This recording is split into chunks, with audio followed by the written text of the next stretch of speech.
Swastiastu. Halo semuanya, perkenalkan nama saya Komang Desi Melita Sari dengan NIK Mahir 1250. Pada kesempatan kali ini, saya akan menjelaskan tentang jawaban UTS Agama Hindu. Jadi kita langsung saja ke soal yang pertama.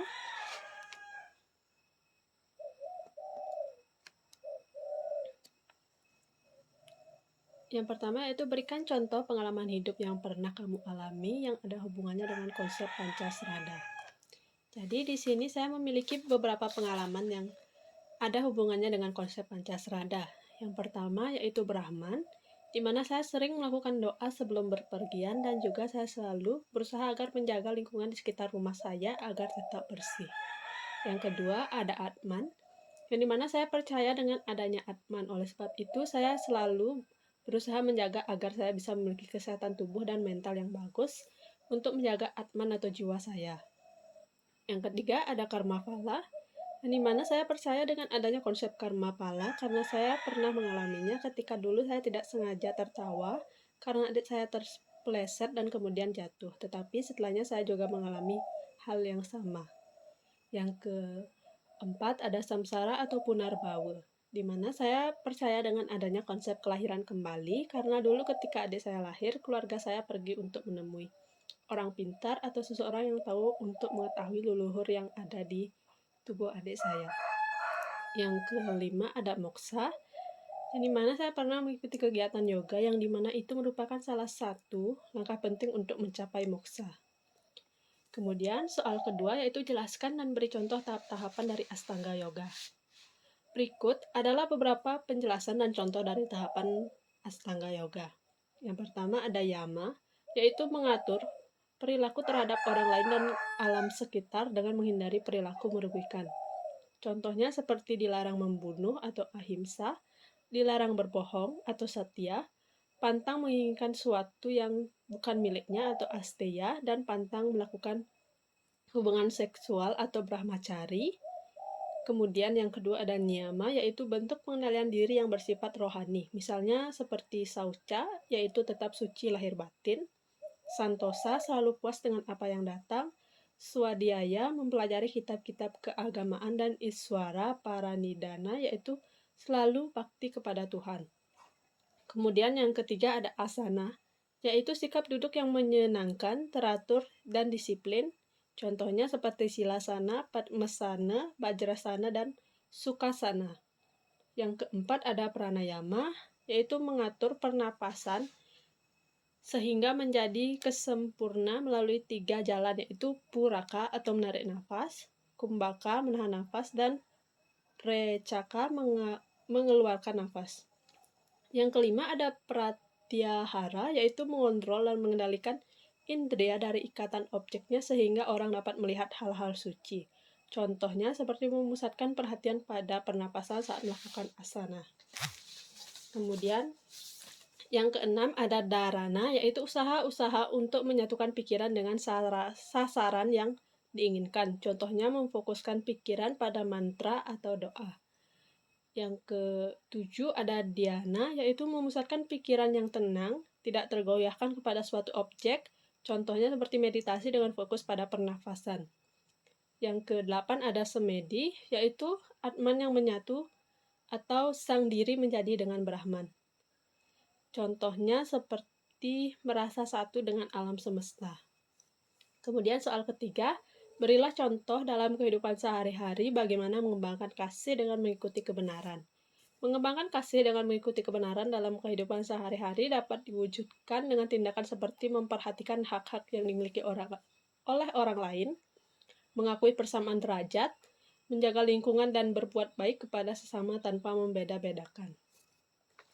Selanjutnya, soal keempat, yaitu berikan contoh pengalaman hidup yang pernah kamu alami yang ada hubungannya dengan renungan berikut. Apapun perbuatan yang kau lakukan, engkau akan menuai hasil yang sepadan. Maka dari itu, engkau harus mengembangkan moralitas dan meresapkan nilai-nilai kemanusiaan. Ketika makanan menjadi basi, tidak ada gunanya menyimpan makanan tersebut karena ia akan menjadi semakin basi. Engkau mungkin saja bisa menyembunyikan dosa-dosamu dari masyarakat, namun engkau tidak dapat menyembunyikan apapun dari Tuhan. Jadi di sini contoh pengalaman saya, yaitu saya dulu pernah berbohong kepada orang tua saya ketika saya akan pergi ke suatu tempat bersama dengan teman saya. Awalnya saya pikir akan baik-baik saja, tetapi kemudian saya malah tidak sengaja bertemu dengan bibi saya di tempat yang sama, sehingga akhirnya bibi saya malah memberitahukan hal itu kepada orang tua saya, sehingga akhirnya saya ketahuan. Di situ orang tua saya tentunya memberikan saya nasihat tentang perbuatan saya. Saya kemudian belajar dari kejadian ini bahwa seharusnya saya tidak membuat kebohongan seperti itu karena Tuhan akan selalu menemukan cara untuk membongkar kebohongan tersebut. Untuk selanjutnya, soal nomor 5, yaitu sebelum meditasi, cucilah muka, tangan, serta kaki, atau Anda mandi untuk membersihkan badan dari kotoran sekaligus membuat badan menjadi segar. Duduklah dengan memakai alas dari kain, tikar, atau selimut. Posisi punggung tegak, lurus, dan tangan diletakkan di pangkuan dalam posisi rileks. Pejamkan mata, serta tenangkan pikiran beberapa detik. Setelah itu ucapkan mantra. Jelaskan masing-masing tahap tersebut. Jadi, pernyataan tersebut merupakan tahap-tahap dari meditasi. Yang pertama, yaitu cucilah muka, tangan, serta kaki. Jika ingin mandi, maka itu lebih baik. Guna pembersihan ini adalah untuk membersihkan badan dari kotoran sekaligus agar membuat badan menjadi lebih segar. Yang kedua, duduklah dengan memakai alas dari kain, tikar, selimut, atau matras. Kemudian yang ketiga, duduk dengan punggung tegak dan tangan rileks di pangkuan. Yang keempat, pejamkan mata dan tenangkan pikiran. Dan yang kelima, saat rasa badan dan pikiran mulai tenang dan rileks, ucapkan mantra Om Bhurvaswah secara berulang-ulang dan terus-menerus.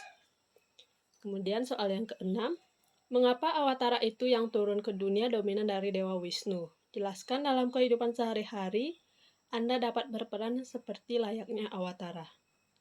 Alasan Awatara didominasi berasal dari Dewa Wisnu adalah karena Dewa Wisnu merupakan dewa yang memiliki peran sebagai pelindung dan pemelihara alam semesta dalam ajaran agama Hindu.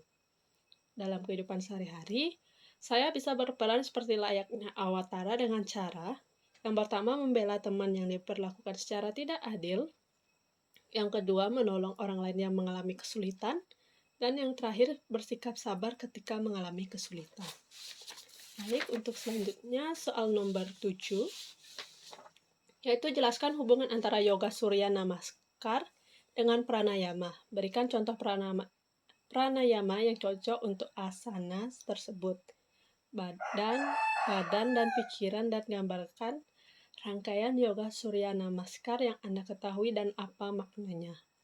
Jadi di sini Surya Namaskar adalah rangkaian gerakan yoga asana yang disinkronkan dengan nafas, sedangkan pranayama adalah teknik pengaturan nafas.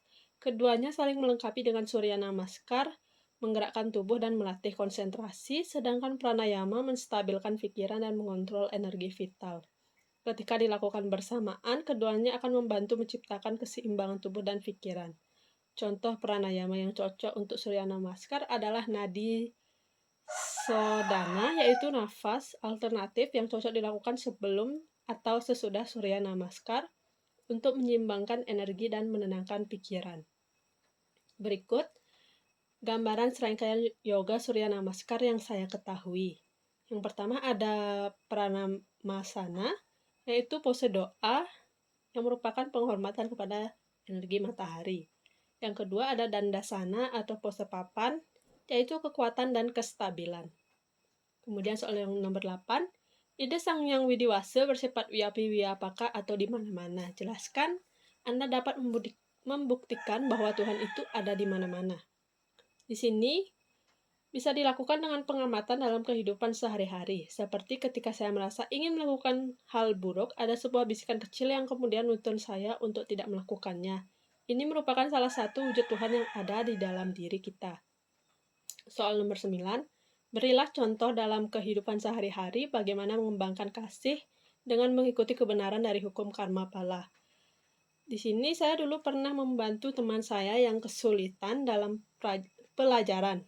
Saya membantunya dengan ikhlas tanpa mengharapkan imbalan. Kemudian suatu hari saya yang mengalami kesulitan dan kemudian teman saya membantu saya tanpa saya minta. Di Di sini saya sadar segala sesuatu yang kita lakukan dengan ikhlas akan selalu mendapatkan balasan yang sesuai. Selanjutnya, soal terakhir, yoga dan meditasi adalah salah satu cara untuk kita bisa mendapatkan ketenangan jiwa, perasaan damai, dan bisa melepaskan kita dari rasa stres. Yoga dan meditasi bisa dilakukan oleh semua agama, bukan cuma untuk pemeluk agama Hindu. Karena sebenarnya yang dilakukan pada saat kita melakukan meditasi yoga adalah menenangkan pikiran, pemusatan pikiran, dan pengaturan nafas. Jelaskan mengapa yoga asana penting untuk meditasi. Jadi yoga asanas penting dalam meditasi karena asanas atau gerakan atau posisi tubuh membantu mempersiapkan tubuh untuk bisa duduk secara diam dan tenang dalam waktu yang lama selama meditasi. Yoga asanas membantu persiapan tubuh secara fisik dan juga mental. Baik, demikianlah presentasi dari saya. Bila ada salah kata, saya mohon maaf. Saya akhiri dengan Parama Santi. Om Santi Santi Santi Om.